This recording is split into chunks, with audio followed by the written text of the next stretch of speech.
Today is a special episode because we got University of Mary Washington stars Kye Robinson and Randall. I don't necessarily try to go for the accomplishments, but like I knew like I wanted to be a dude. I feel like we're just comfortable. We're comfortable in any situation, but those situations, especially just like playing close games, really strapped in. Like, you don't see teams playing harder than Trinity, and I feel like that's really what happened and got y'all the dub. I feel like you guys could tell by the free throw count from last game. I'd be like, I shoot a lot of them. Kye and Jay versus Ben and Jair, that's a big time duo in itself. So duo matchup, I should say. So just talk about this matchup with Emory and specifically like that duo too. Yeah, it's our first national title game, first Final Four in program history, but I don't know. I feel like we're all very, very hungry to get that natty. I think it's going to be the hardest game of the season because it's the next one. At this time, like March, every game is going to be a battle, and those guys play physical, we play physical. What should media, what should fans, what should we take away from this University of Mary Washington team? Just give me the ball. Let me end the game. Even if I miss it, I don't care. I just want the game to end on my terms. Welcome back to another episode of Not Even D2. As you guys know already, I'm your host, KJ Allison, here with my boy and co-host, Naruto Perdomo. It's definitely a good episode once again, getting to the last stages of the year, bro, of school, but specifically March Madness, D3 about to end in a few weeks, and then D1's hitting its stride, great games throughout the tournament. I wanted to do a little bit of a tournament check-in before we get into this episode. March Madness, I don't know if you did a bracket or not, but I definitely want to talk about some of the games that took place. The Sweet 16's happening. This is going to come out on Thursday, so today.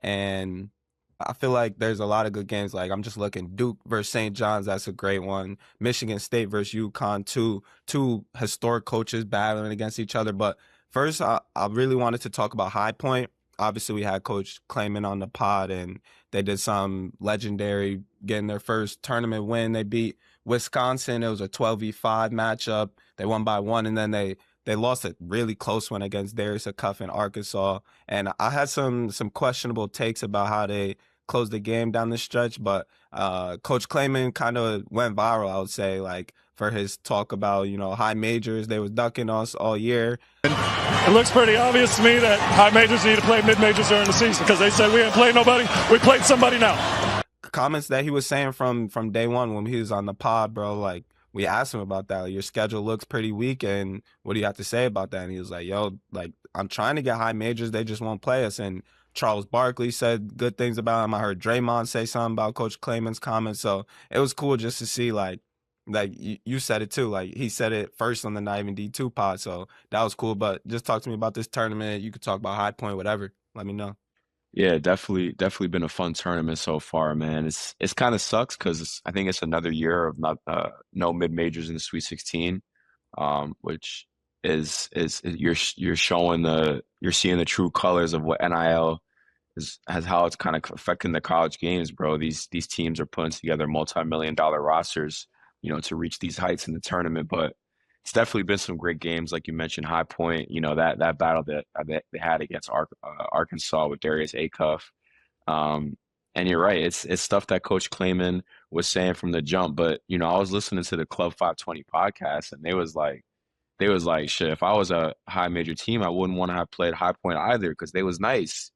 You know what I'm saying? They'll really mess up somebody's season. So it was kind of interesting to hear both perspectives, but that Nebraska Vanderbilt game was crazy, man. It was just like down to the wire, down to the last shot, and it felt like, Nebraska had just made it, just one more shot than Vanderbilt. That's all it was. So it's definitely been a crazy tournament. I like Illinois a lot, bro. Coach Underwood is a great coach. He's always had them prepared for NCAA tournament time. So it's definitely been a fun time in college hoops so far, bro.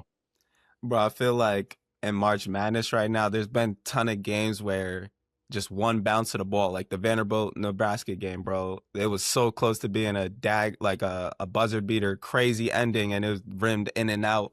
The Illinois-Houston game going to be super fun. I don't know if it's on Thursday or Friday, but that game's going to be lit. Bro, the Florida versus Iowa game, they was up 2. And did you see the shot? Alvaro Figueroa, I don't know how to pronounce his last name, but transfer from RMU.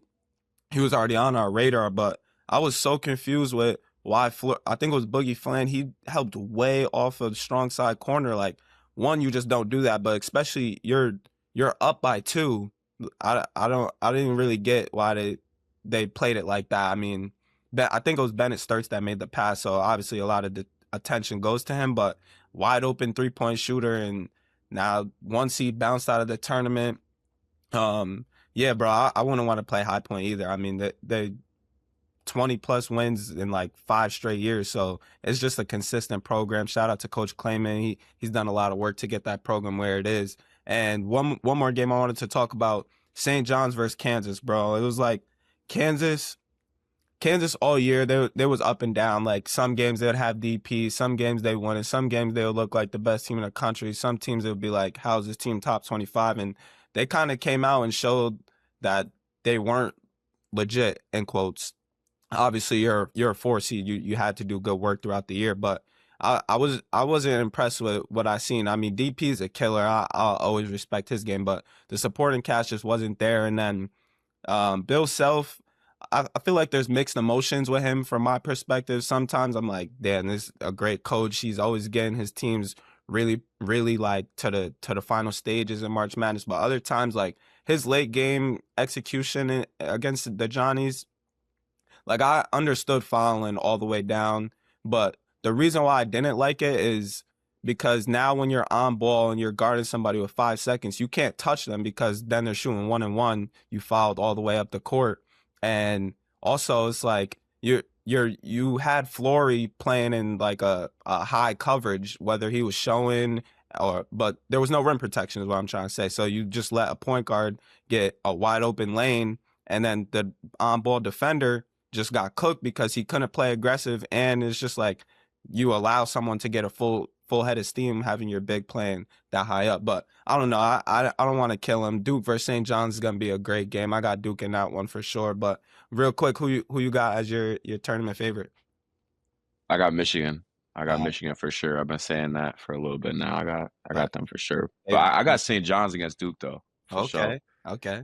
That's good. That's gonna be a big time battle. Just because, like, especially at the 5, they got the Big East Player of the Year versus ACC Player of the Year, so that's gonna be super tough. I got Arizona, so we both got 1 seeds. Arizona versus Arkansas is also a great game. But yeah, let's talk about this episode. We did another Division 3 heading into the national championship on the men's side. Shout out to Denison for winning the women's basketball D3 national championship. It was unexpected for sure. But yeah, this episode we talk with 2 Mary Washington guys. The first team all conference player, Jay Randall, he's averaging like 13 and 6, having a really good year. And then Kye Robinson, who's killing this year, averaging 24 and 7, not 7 assists at the point guard position, 7 rebounds. So he's a dog. And this was a really, really fun episode. We was going to do it combined with the Emory guys. We had it all recorded, but the Emory guys were talking a little bit more, and it went about 45 minutes, so we didn't want to make it too long. Just did 1 episode, and we'll drop with the Emory guys at some point later in the week, so make sure to subscribe and follow us there. But it's a good episode, just like you're heading into the national championship. First time for both of these programs, all 4 players having great years, so it was good to get their perspectives. But what you think about this episode, bro? Nah, man, definitely a great episode. Shout out Kai, shout out Jay for getting on, and you know, it's it was cool to get to know them, bro, and kind of get to know another side of Division 3 hoops because I was kind of telling Jay this. I don't know if you really heard what I was saying, but like we don't really hear from, I feel like, in the media space in the Division 3 world, like a lot of these players that are from sometimes outside the Northeast, or at least that's our niche with not even D2. Like, we have a lot of Northeast players, but we met Jay and Kai, and it was cool to hear their story, bro. Kai's story to how he got to Mary Washington, but also like this dream season that they're having of going to the national championship. Just to hear the work that goes into it, the community that's at Mary Washington too, because when you watch their games, they're selling out the arena that they play in.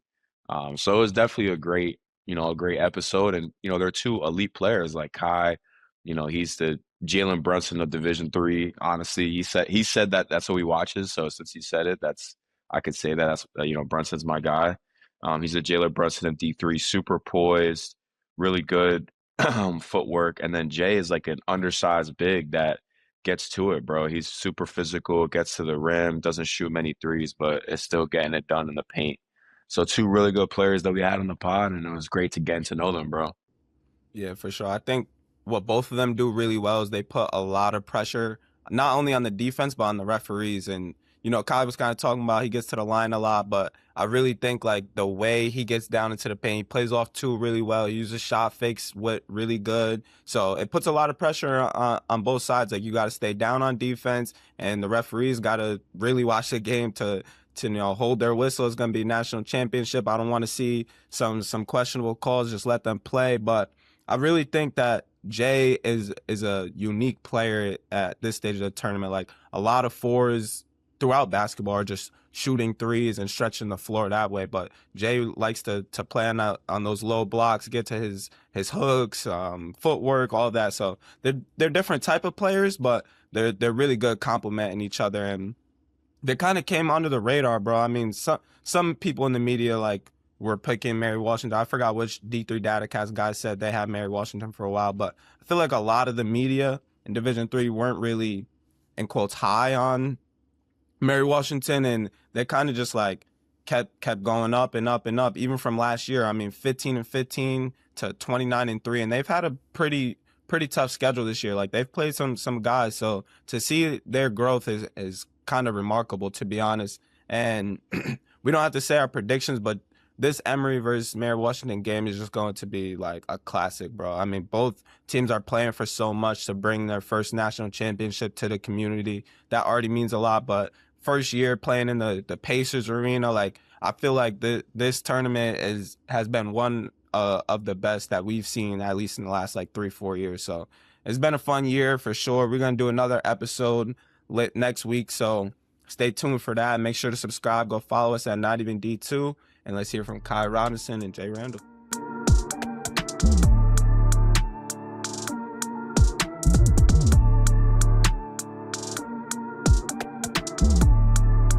All right, we are here, man. Another episode of Not Even D2, and today is a special episode because we got University of Mary Washington stars Kye Robinson and Jay Randall. How y'all feeling today, man?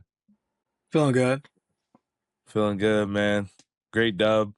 Neutral site. Feeling real good. Yes, sir, bro. It's natty time now. I know you guys got to be excited, but we definitely going to talk a lot about Emory. You guys got some history with them. But first, I know you guys, the Mary Washington community has been super supportive throughout the year.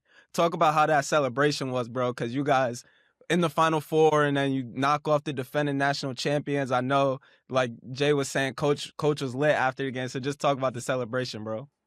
Yeah. I feel like the community has just been they've just been behind us really since day one. But I feel like it really started to take off once we actually made the tourney and they found out we were hosting, because that Sweet 16 game was sold out. So we were like, oh yeah, they actually this is a basketball city for sure. But yeah, our coach was litty.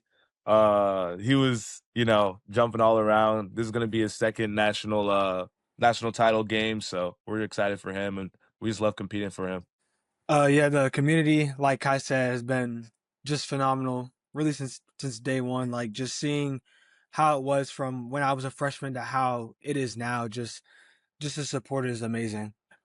Now we were talking off air. It's definitely cool to see too, especially in Division III. Like y'all talking about, I think Jay was saying 1,700 fans at the Sweet 16 Yeah. game. He was saying, Jay.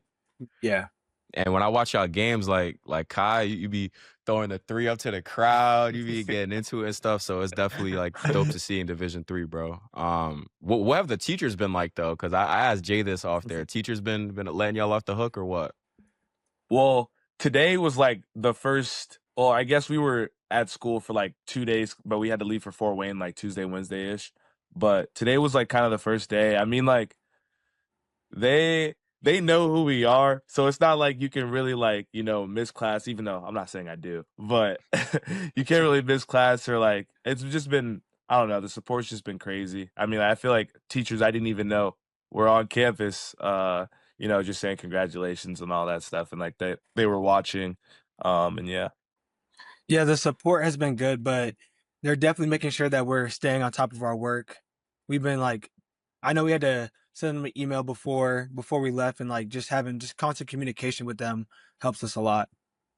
Yeah, I can't lie. Like being a former college athlete, when the teachers or professors hyping you up, it definitely like you could get support from like your classmates or your family, friends, whatever. But when the teachers supporting you, it's a different level of you feel like really the man at that point. I want to take it back though, right? So, Kye, you coming off last year. You rookie of the year, region rookie of the year. You had a great year. And then Jay, you also first team coast to coast last year. So just talk about like, coming into this year, how you approach, like what were the expectations? What were you guys thinking? And for both of you, I'm curious how you've grown, but especially Kye, like you're a sophomore, you're still an underclassman and you're leading Mary Washington to a national championship. So just talk about like moving through the season, your expectations, all that. Yeah. Last year, I don't know. I felt like when I got on campus and like I was working out with the team and all that stuff, like I don't know. I feel like the first few practices, the coaches kind of just like kind of have that faith in me since day one. They didn't really shy away to tell me like, yeah, like we want you to score, like we want you to have the ball in your hands a lot, like we don't want you to just be like a role player, like essentially. So that confidence in me since day one, I just felt like, you know, not that I can do anything, but like I don't know, I just felt like I was playing without like, weight on my shoulders and stuff like that. So after like we had like kind of a shaky year up into the Sweet 16, or not up into the Sweet 16, up into the conference championship, and we won. I was like, once we actually got into the tournament, I was like, we can really do this if we actually believe, you know what I mean? So then we won 2 games. Unfortunately, we lost to Emory. But then that summer, I was like, after that locker room talk with the coaches, I was just like thinking to myself, man, I gotta trust in my work this summer. I gotta go crazy, 2-3 workouts a day. I don't know. I feel like this summer I attacked it very heavily. I feel like there wasn't really a day I didn't play basketball. You know what I mean? Even though some people like to relax in the summer, I don't know. I kind of took it personally and was like, nah, I need to get better. So then leading up to this year, I feel like the expectation, with me at least, was to, I don't necessarily try to go for the accomplishments, but like I knew like I wanted to be a dude, as their coach says. And I don't know, I just try to trust in my work. And with the team, I felt like coming off that and returning everybody, we already had so much experience in the tournament, made the Sweet 16 our freshman and sophomore years. So I was like, oh yeah, we can definitely make a run if we and with the schedule we play, we can definitely get some good games in throughout the season and hopefully make it to the point where we are now. I'm not gonna lie, bro. Like Jay, you can go after this, but just looking through the schedule to go from 15-15 last year to now you're 29-3, and like both of you guys are taking some strides statistically too, but just overall as a team, you can see, and there's no seniors on the team still. Like you guys are still relatively young, but to see that growth is definitely special. But go ahead, Jay, talk about your approach coming into the season and growth throughout. My approach really was just trying to get after it. Like preseason, I felt like I was injured for a little bit of the preseason, I hurt my thumb, but just preseason, just trying to get better and not like just be better than what we were last year. Because I mean, 15-15, like the record isn't good, but like the steps that we took, I feel like last year, especially in the later half, really beating CNU in the conference championship and then upsetting Drew in the first round. I feel like we took good strides toward the end of the season, and I feel like wanting to just keeping those strides at the beginning of the year, which I feel like we did, starting off the year 4-0 before we went to the Great Lakes. But then, like overall, like just this year, I feel like we can continue to take those strides. I mean, like just I feel like what we did this year is just phenomenal. Bro, it sounds like to me that like both y'all have it's like Jay, we talked about that chip on your shoulder because Jay, just for the audience, they didn't, hear our conversation off air, but you were talking about how you were under recruited coming out of high school and didn't really have many college looks. And now you're at Mary Washington, you're in the Natty, you're first team all conference, like you're a dude now. And Kye, I'm kind of interested in your like how you got to Mary Washington because like KJ mentioned, you were killing off rip and now you're 20 plus point per game score. Like that's tough, bro. So just talk about that a little bit and also like the chip on the shoulder that you feel like this group has. Yeah. So in high school, I was heavily recruited by like a lot of D3s, Randolph Macon, Sydney, Hood came into the mix a little late, and a few others I don't remember yet. But I was recruited by some D2s as well. D1 showed like the mildest interest, but nothing serious. But yeah, I took a visit. I did this like I had my visit really late. It was like maybe 3 weeks before my high school career or high school year ended. So I took it pretty late. Met Jay on campus. He was one of the guys they introduced me to. I don't know. It just felt like home right away. Like it was just like, wow, this arena is pretty good for D3. Because I don't know, before I was getting recruited by D3, people were like, "Nah, man, like go D2, go D1, like even if you ride the bench, like trust me, like D3 is not it, blah blah blah." And I don't know, I was very surprised on campus because I was like, the gym's nice, the people, this is like a tight knit community, and I really feel like I can grow as a person, both on and off the court. So yeah, I mean, like the coaches were very understanding, and knowing that like I would have essentially like the keys at an early stage in my career, like I don't know, I just offer I just couldn't really pass up on. Yeah, that's special, bro. And I bet the people that told you like D3 ain't nothing, definitely like Nah, you're yeah. probably looking at them crazy because it's like, Mhm. yo, my life completely changed because I chose to go Division 3. Like now I'm playing for a national championship. Mhm. I'm the best player on the team. My bad if anybody feels offense to that, but I'm the best player on the national championship contending team. So like you're lit right now. And I want to talk about this postseason for both of you guys. Jay, you can start, but one thing I really like appreciate or respect about this group is you guys are young, like I said, no seniors, but it seems like every time in the clutch, you guys are super composed. You guys get it done regardless of the team. Like Wisconsin lacrosse, you guys got that gritty win out. You guys, I think it was a 1 point game with a few seconds left, Mhm. got them out of there. University of Chicago, I'm not gonna lie, like I had University of Chicago in that game because of their veteran leadership. They got 2 graduate students as their best players. You're a sophomore, Jay, you're a junior. So I had them. You guys got them out of there. And then I don't have to speak about the Trinity game. Like they're all seniors and you guys defending national championships, got them done, got them out of there too. So just talk about what makes you guys so good in the clutch and this group's like feelings when you guys are playing in close games. Jay, you can start. I feel like we're just comfortable. We're comfortable in any situation, but those situations, especially like we've been in we've been in games like that, not necessarily on the scale, but just like playing close games, like playing the CNUs, playing the Randolph Macon, and then playing like the national schedule that we play. I feel like we're just comfortable in those moments that we just don't panic. We know that if we trust our craft, trust what our coaches are telling us, and execute that, the result will take care of itself, like our coach says. And yeah, just to piggyback off of Jay, I feel like the games we've played, like, for example, like if you were watching, I don't know if you guys were tuned into the Yeshiva game really early in the year, but we were down 6 with 13 seconds left, and we still somehow managed to pull it out. So I don't know. I feel like we all just have a crazy belief in each other, and I feel like it just translates because we just know that no matter how much we're down or what point it is in the game, like every game is winnable, and yeah. Real quick, Ruda, I don't mean to cut you off, but I'm curious about this, bro. So you guys are down 16 late in the first half against Trinity. And to me, I'm not gonna lie, like I turned the game off. I texted Ruda like Trinity, Emory, and the Natty, or maybe he texted me that, but it's gonna be a great game. So I just kind of counted you guys out. But I'm curious what the halftime speech was. I think you guys were down 11 to be exact at halftime, but what was it like panic mode at that point? Was it fight or flight, or just walk me through what coach message was to you guys? And I know you guys came out the halftime break and it was up from there, but just talk about that. You want me to take it, Kai? Yeah, you got it, you got it. Okay. There really wasn't any panic because I mean, Elite. It was 16 at one point. We got it down to 11, which we took confidence in that fact that if we just kept chipping away, kept getting stops. Really, the main focus at halftime was get stops, get stops, get stops, because our defense is gonna generate our offense, which we knew. We came out, got a couple stops, brought it back, and then from there, I feel like just defensively, we just took off. I know in the last, I don't know the exact, but like, or I think it was after that media. I think we went on a 10-0 run to finish the game. I just feel like that our defense just really carried the game to allow us to.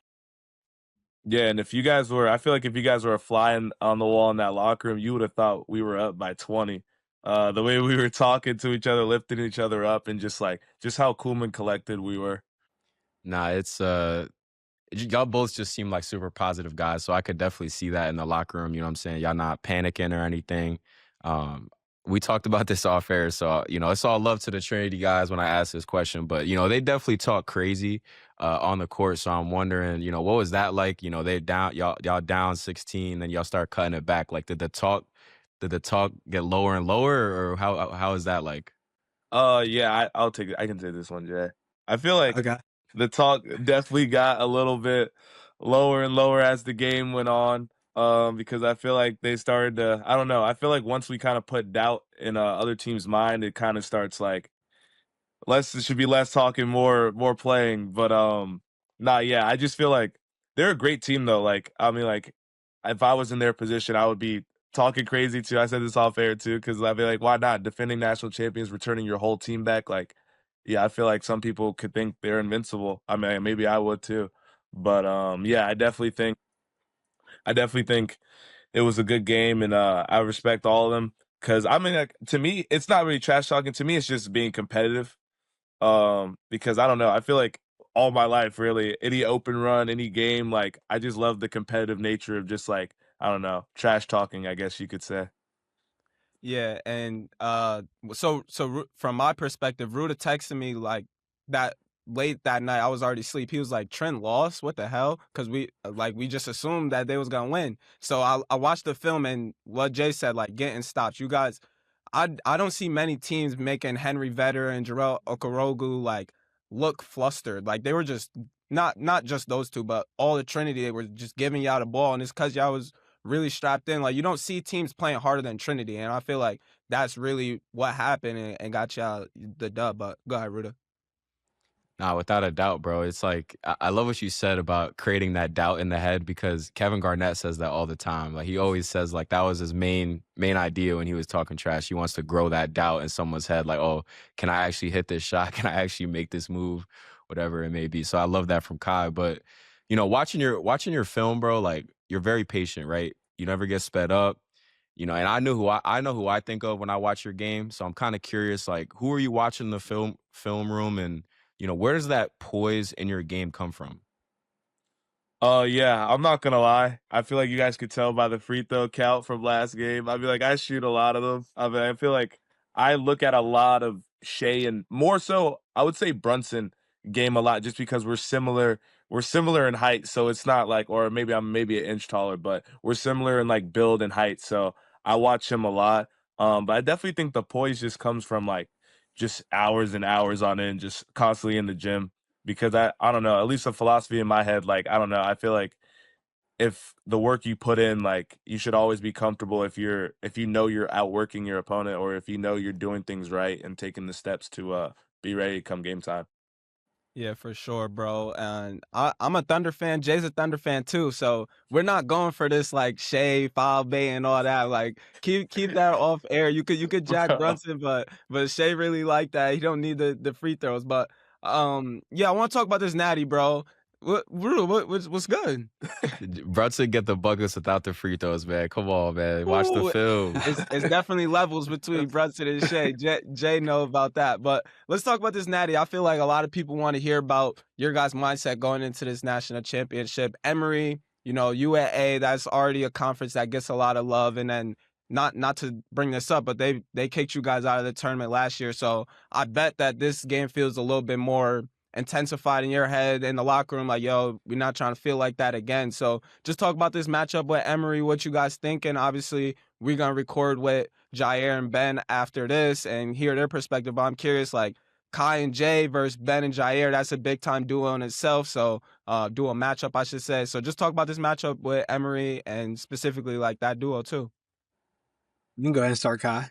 All right. I definitely feel like I don't know, the common consistency between our whole team right now is yeah, we did something incredible. Yeah, it's our first national title game, first Final Four in program history, but I don't know. I feel like we're all very, very hungry to get that natty. Even though we may all be excited right now, like we know the task at hand and we know how hungry we are for the natty. But as far as the Emory matchup, last year, yeah, they beat us by 1 point or 2 points. I can't remember which one, but it was a very close game throughout. Me and Jay were kind of in foul trouble, so I feel like it's definitely a little bit more personal for me and him because we only played like a combined, like, what was it, like 25 minutes combined, 30 minutes combined. So we Something didn't like really get to play against them, really. So and the fact that we still hung up in there gives us a lot of confidence. So it's definitely going to be a great matchup. And some people online consider me and Ben like some of the best guards in the country. So I just love that matchup for that in itself, just to test myself and just to see how good I really am. I feel like it's gonna be the hardest game of the season because it's the next one. At this time, like March, every game is going to be a battle, and those guys play physical. We play physical, and I have a lot of respect for them. They beat us my freshman year. They beat us last year, and I'm just looking forward to having a battle with them this year. Most definitely going to be a great game, and I love the point you made, Kai, about the matchup between you and Ben. Like it's like there's a lot of scholarship players in this game. Like overall, like from in both starting lineups. Jay, you're really tough. Kai, really tough. Jair, Ben. So it's going to be a great game, and I can't wait to watch. And you guys obviously went to the tournament last year. Obviously, like you mentioned, lost to Emory and are having and had a spectacular season thus far. What should media, what should fans, what should we take away from this University of Mary Washington team? That we're just a resilient group that tries to play the absolute hardest we can, no matter the circumstance, no matter the situation. Like we just want to play as hard as we can, and the outcome should take care of itself. And we're just a family. We're all brothers, and we all just want to see each other succeed. You just took that last line. That's exactly how I was gonna start. You took that right from me. But I feel like All good. fun group. I feel like we're a fun group to watch. Like I feel like it can be anybody's night. Like I didn't feel like I had the best game last game against Trinity, but my boy and my roommate Kaden Bates hit the game winner for us. I just feel like it's not just me and Kai, it's us as a team, all 15 guys. Yeah, I'm not gonna lie. Shout out to that. You said his name is Caden Bates? Yeah. Yeah, shout out to him because he missed the three in like the exact same spot maybe a possession before that. And also shout out to you, Kai, for having trust in your boy. Like, yeah, he did miss the last one, but I'm gonna give it right back. And that's a historic shot for UMW now. But go ahead, Ruda. Definitely excited for this national championship game, man. It's going to be a great game between, Emory and University of Mary Washington. But, we got rapid fire. So y'all ready for rapid fire? Yeah. All right, let's do it. All right, so you guys are in the Coast to Coast Conference, right? So you guys play, teams from all across the country. So what's the favorite away trip that y'all been in this year? For Santa me, Cruz. it's definitely St. Thomas. For him, it's St. Cruz. So why both of those choices like individually for y'all? For me, I picked the St. Thomas trip because even though we did lose to St. Thomas, I don't know. I feel like that experience as a whole, like it was a lot of people on our team's first time even going to Texas, me included. So I feel like the camaraderie and the bonds we made throughout that trip was pretty cool. And I had like a little parrot on my arm, so it was a pretty cool experience. For me, it was the Santa Cruz trip because I feel like that the trip overall, like start to finish, like getting there, beating Santa Cruz, playing in that G League arena, and then having a really close, tough game with Salisbury, really open our eyes to what we could really do, and then finishing it off with that big dub against CNU. That's why it's my favorite. And like you said, you play in that G League arena, which is super tough too as well. Yeah. So next rapid fire question I got for you. So Jay, you already mentioned who your favorite artist is, but you haven't told the audience yet. So Jay, you got to tell us your favorite artist, and then Kai, I got to hear it too. My favorite artist is Drake, the goat of Oh, my. yeah, Drake. You already know that's gonna be my answer too, though. Like, come on, bro. I'm not jacking that, bro. Like Drake, cool, but to say he the GOAT is kind of crazy. Nah, he's So just wait. so versatile, though. Like, I feel like Fair. it don't matter Fair. what mood you're in, you can bump Drake anytime. So Yeah, there was Drake being played in the locker room before the Final Four game. No, what was y'all playing? We didn't bring a speaker, so we were all like listening to our own stuff. But So usually, though, we do, Jay. I feel like there's a lot of crazy energy going on though on the speaker when we were at home for the Sweet 16 and all that stuff. Yeah, we were bumping Gorilla, we were bumping a lot of YB too. Yeah. That's tough. The YB, yeah, YB to go for sure, especially for before a game. He gets you hype. Last rapid fire question I got for you. Who's one player? So you guys have been to the NCAA tournament 2 years in a row now. Who's one player that y'all played against thus far in the NCAA tournament that you're like, oh nah, he was raw for sure? I ain't gonna lie. Before they answer, they probably would say someone like Emory, but they not trying to say that because they about to play with Natty. Oh no, I have so much respect for Ben Pierce. Like his brother just followed me the other day, DM me, telling me he was a fan of me and he's been watching my game. So I have like the utmost respect for him. It's definitely been, but just because he eliminated us last year. But I would say another person, honestly, Sam Grieger, honestly, because the way his use, I didn't think his usage in that game was so high. Like he really has the ball, like he's like Luka, like he really got the ball like 97% of the time. So every possession, he's gonna make a read, and I don't know, just the fact that they're able to score that many points off of just him just making reads, just a simple screen and him making reads is just tough. I'd say Shane Regan because I really liked how like they were down and he was like doing everything he could to bring them back. I have the utmost respect for him in his game. Yeah, shout out. We had Shane on the pod like 2 weeks ago, probably a week before y'all played them. So shout out to our guy. And then I got 2 rapid fire questions for you guys. First one, I want your favorite moment of the season. If Jay, you could go first. If Jay got an answer, Kai, you can't say the same thing. So go ahead. Favorite moment. Favorite moment was at the Great Lakes Invitational against Carthage. One of our coaches has a picture of I think it was after we had scored and we were going on a run in the second half, and it's just a picture of all of us clapping in a stance, just ready on defense, just being active. I would say my favorite moment is definitely just the Sweet 16 game against UW Lacrosse. Just everything just about the game in terms of fans, atmosphere, how like the players were really in tune with the game. Because I don't know, that win I feel like gets overlooked a lot because that was our second closest game of the tournament, and it was really like down to the wire. Like it really should have been like only like a 1-point win. And I just feel like it was so many opportunities for everybody to get distracted. The fact that we were down in the game a little bit, we could have got down ourselves and kind of quit, but we just didn't, and we just kept going. And I was just really proud of our group for doing that. Yeah, bro tried to use that game when he had 35 and 11. I respect it. And then my last rapid fire, your ideal way to win the Natty. So say you guys are down 2, or say you're down 1, you need 1 basket. I want Kai's dream way, you guys score a basket, and Jay's dream way to get a basket, win the Natty. I feel like since I already had a game winner this year, that would be my favorite way, is just give me the ball. Let me end the game. Even if I miss it, I don't care. I just want the game to end on my terms. Type of thing. All right, go ahead, Jay. For me, it would probably be Kai's about to laugh when I say this, but get into my right hand. I love Yeah, he's gonna laugh. I love just like it's not even posting up small defenders, he's like posting up bigger defenders, just like getting into their body and like my half hook. I just have the utmost trust in my half hook. I'm not gonna lie. Nah, yeah.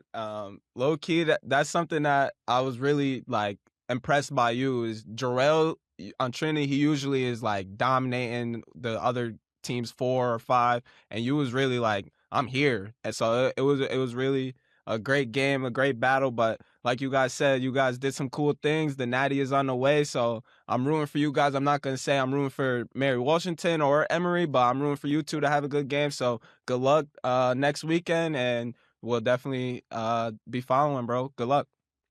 Thank you. I appreciate you guys for having us. That'll do it for the conversation with Jay Randall and Kye Robinson.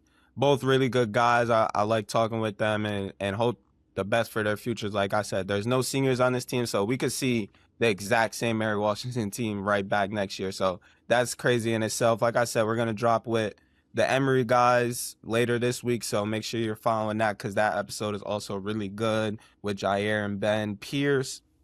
But this happened a few weeks ago, but we never talked about it on the pod. I feel like this is a nice way to go out on this episode. Just talk about our experience. We went to the Pistons versus Nets game in New York the other day. Shout out Duncan Robinson. Hooked us up with some good tickets. And I'm going to fast forward to the second half. We kind of like moved our seats. At first, we were in the family section. I think Tobias Harris' little brother was sitting like right next to us. So that was cool. Just like, we're really in the family section, but we moved our seats to get a little closer behind the bench. And one thing you pointed out to me, it's crazy that it happened this night. You were like, yo, what are they all looking at? And we start getting alerts on our phone that Bam had like 50 through at halftime or 60 through first few minutes in the third quarter. So we start putting it together like, oh, everybody in this arena, even the players, like, I was just looking, not staring at him, that's weird, but I was looking at Cade while the game was going back and forth, and he kept looking around like to see how much Bam had or how the game was going. So it was just funny. You could talk about your POV, but I just felt like it'd be cool to talk about our experience being like media at this game and connecting with Duncan after. Yeah, nah, definitely a fun day, man. It was me, you, and then we got my boy Devin. Devin came too, which was cool. And I think obviously, you know, you're not new to this, but anytime you could bring someone that you care about or someone that you got love for and bring them around those type of environments, like I said, you're not new to those type of things. But when you can do that and show someone like a new experience, like me and an NBA player, me and like a top college coach, like that's a cool thing, and I love being able to do stuff like that, even though it's at a very small scale right now. As I continue in the media career, it's something that I won't take for granted. So that's definitely some shout out Duncan again for getting us the tickets. That's not lost on me at all. But definitely it was a fun day, bro. I mean the Nets, I mean the Pistons spanked the Nets as they should. It wasn't even close really. In that second half, they started pulling away. Duncan had a great game. I think it was just cool to see like an MVP candidate like up front, bro. Honestly, like you know, Cade before he got hurt. Also prayers up to Cade. Cade before he got hurt was in those discussions, and just to see the way he controlled the game, the way he navigated the pick and roll, how much like height wise he's bigger than everybody and like stronger too than most other guards. Like he made Chare look like a little kid, bro, guarding him. So it was definitely a fun day. And then, you know, we talked to Duncan after. I don't know if you want to go into depth about that. Yeah, real quick on the game, like it was such a drag, bro. And it's fun being at NBA games, don't get me wrong, like grateful for the moment, but it was like a blowout early and then the refs were calling every ticky-tack thing. It's like, yo, Yeah. come on, bro. Brooklyn does not deserve to be playing for 3 hours. Just get these boys out of here. But yeah, bro, just seeing the size up front is really crazy because I was thinking that about Jalen Duren and Isaiah Stewart, just how much stronger they are. That because I've been to NBA games before, and those guys are different, bro. And you could see like every post up that they were getting, it was just like Brooklyn had no answer. Like Nick Claxton or forgot who else was starting at the four, but they just had no match. They were fouling because they couldn't even like box these dudes out. So I really think that's gonna help them come playoff time. And Isaiah Stewart was talking about this on a pod the other day. Like he really is strong. He's a farmer. He be boxing. So I definitely think the Pistons, like shout out Cade. He's hurt right now, but when he comes back, they got a bright future ahead coming to the end of the season. But yeah, when we talked with Duncan, the first thing I noticed is like all the family. Well, first, that's another thing too. We'll talk about real quick. They was trying to kick us out, and we like, yo, we really know Duncan. Like, we don't gotta lie about this. They was like, well, if you don't have no proof, I'm like, bro, do you want to see that we had Bro, homie said, can you FaceTime him? I said, bro, I'm not FaceTiming this guy, bro. I'm not They FaceTiming just him. got done with the game. What we gonna call him for? They probably in a post game speech or something. You like gotta call him, but nah, I I ended feel up like working. me FaceTime him look like I'd be more of a fan than anything. I don't know. I was just like, bro, I ain't FaceTiming him. I ain't doing that. You can wait till he comes out here, bro. Yeah, thanks. And the security was like, yeah, the Pistons security was like, yeah, they good. So shout out to bro. Great shout, bro. Great shout. Shout out him. But yeah, so when we seen Duncan, we was chopping and just catching up, and Duncan was like, yeah, our offense look really, like, we've been on a little skid. Our offense looked really good today.